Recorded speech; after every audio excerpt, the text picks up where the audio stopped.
listening to TC Talks on TNT.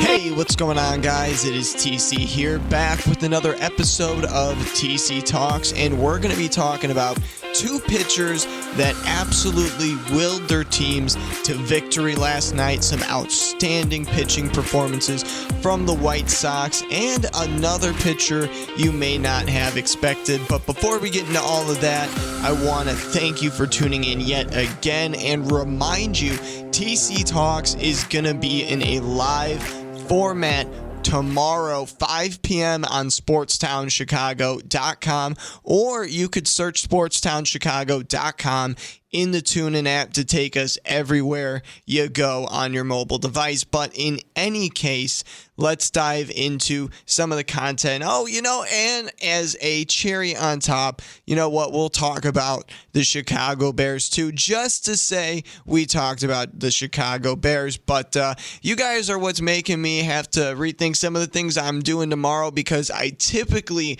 don't bring you a TC Talks here on Tuesday. But I thought, you know what? It's been a minute since I've gotten those guys some content, so I'm going to go give them some with this right here. So hopefully you guys enjoy this, but if not, oh well, too bad. Make sure you tune in tomorrow. You'll enjoy that. 5 p.m., SportsTownChicago.com. Don't forget, there's a surprise that's coming. 2 special guests that's going to be 3 times the fun, and you guys, you might not get it now, but you'll get it then. Trust me, you're going to want to tune in for the surprise. But in either case, we got the Chicago White Sox back in action against the Astros. And as I said yesterday, or technically earlier today, because I was not able to get the video out yesterday, as I said earlier, that the White Sox gave up 2 runs early. Johnny Cueto opened the floodgates, and it seemed like the Astros were about to go running away with another game. The White Sox were going to drop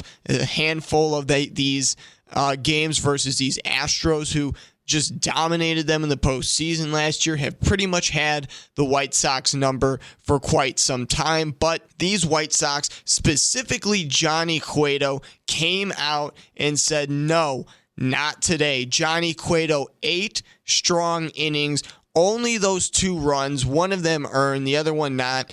1 solo walk, 3 strikeouts. Now, he is not a strikeout guy. He is a get a ground ball, get a double play going kind of guy. And you saw that time after time. He would get into a pickle, but he would be able to get ground ball after ground ball to bail himself out. After that first inning, he was completely on lock. And you saw him wrapping up that 8th inning, getting that last out, just telling his team, you are not going to let me lose this game. I pitched way too good for you to go out there and let me end this game with either a no decision or a loss. Go in there and get me some runs. And the White Sox delivered, all with 2 outs. By the way, that dreaded 2-out rally, Andrew Vaughn keeping it alive with a nice double into left field. And I will say that double in the bottom of the 8th inning that Andrew Vaughn got should have only been a base hit.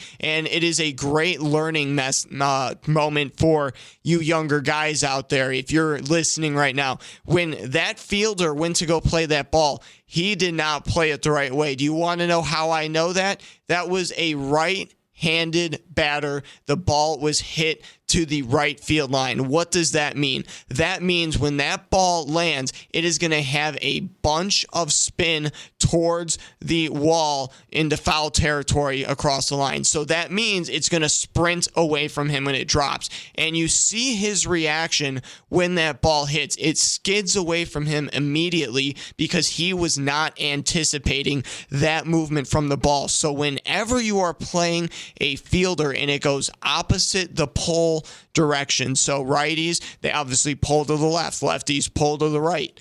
So in those cases, when a lefty hits to left field or a righty hits to right field, expect the ball to sprint away from you going into foul territory. Play it that way, and you'll be able to cut those balls off. And all of a sudden, those doubles become singles. And sure, it would have been like a first and third situation, but maybe maybe stalled the momentum enough for the rest of those runs to not have even happened.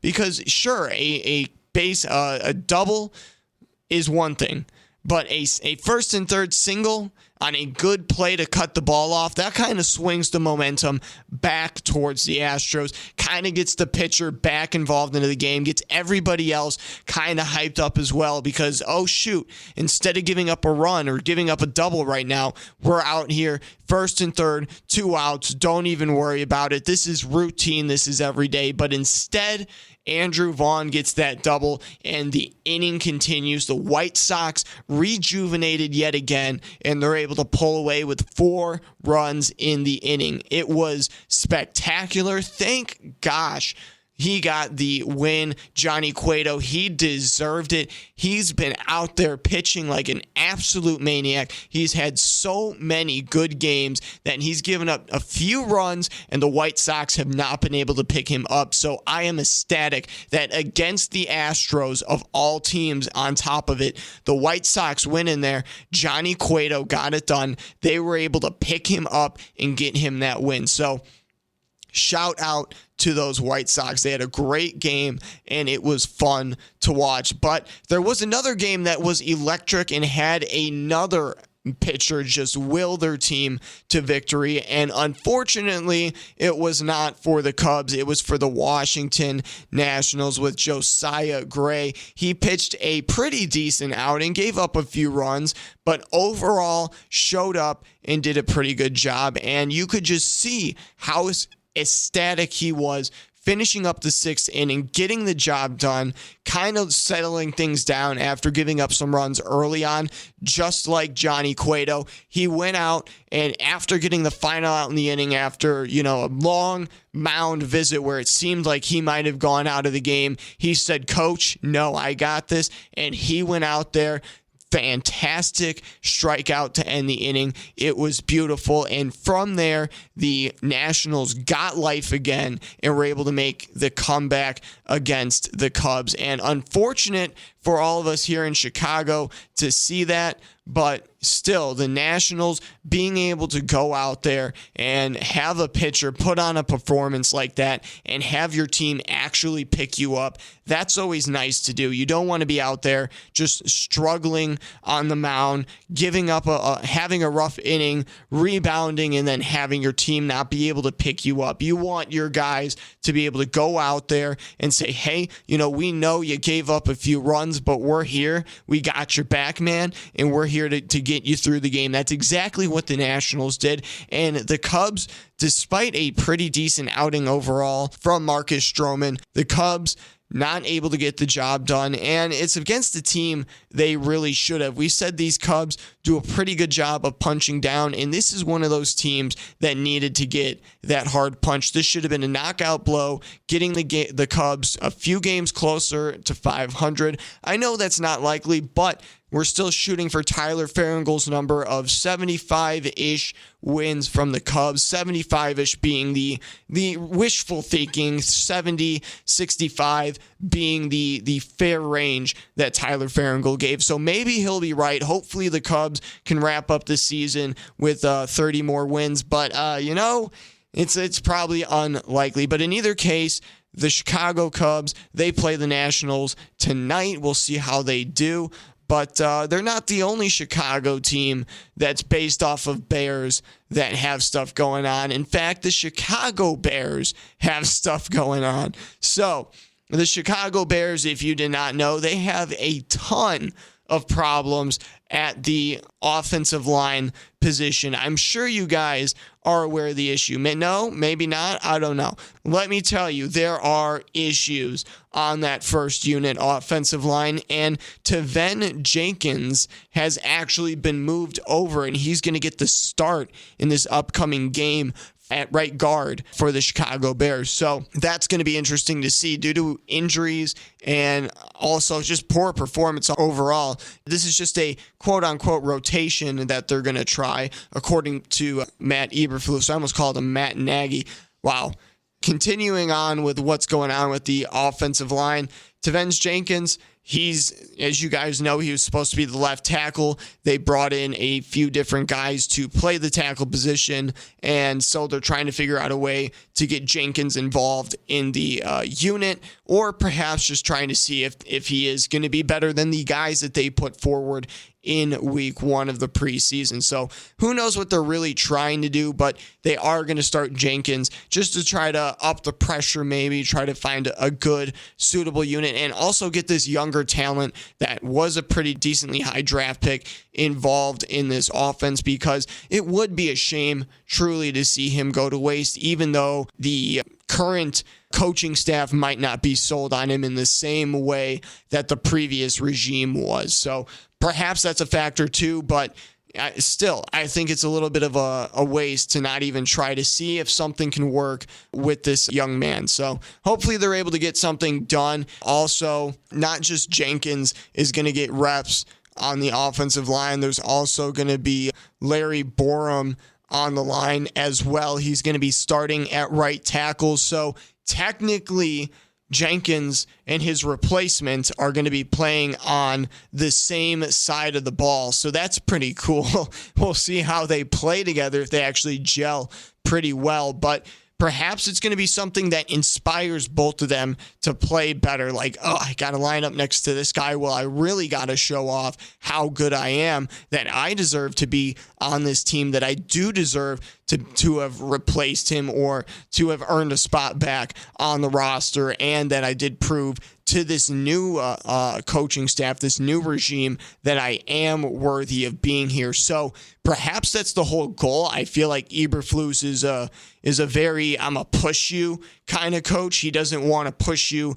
to make you upset. He's not trying to replace you. He's just trying to see if he could add that pressure to make a diamond out of you, you know, because it gets hot in there. It's a hot mess, and he is just trying to figure out, when he adds pressure, who is going to turn out to be a diamond and who is going to turn into coal. And honestly, I don't think Tavenge Jenkins is going to turn into coal. I think he's a diamond. I think, you know, just like Eberflus says, some diamonds take longer to form than others. Maybe that's true. I'm no geologist, so geologists in the chat, let me know how that works. But in either case, the Bears are going to be starting Borom and Jenkins this upcoming Thursday. Hopefully they'll be able to secure Justin Fields in the backfield and shut down that right side. So it's going to be interesting to see what these Bears do going forward. Hopefully they're able to find some sort of solution to the offensive line, because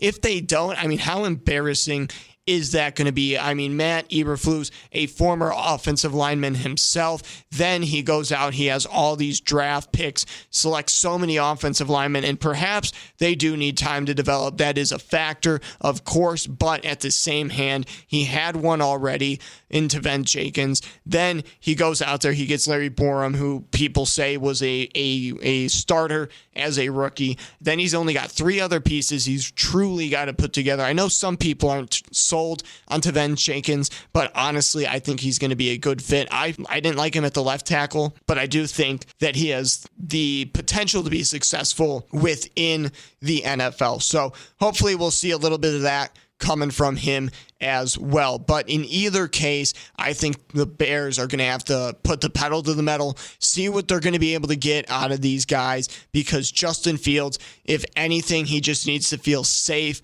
under center. That's just the bottom line. Doesn't matter if he goes out and passes for 4,000 yards or 2,000 yards, as long as he does it safely.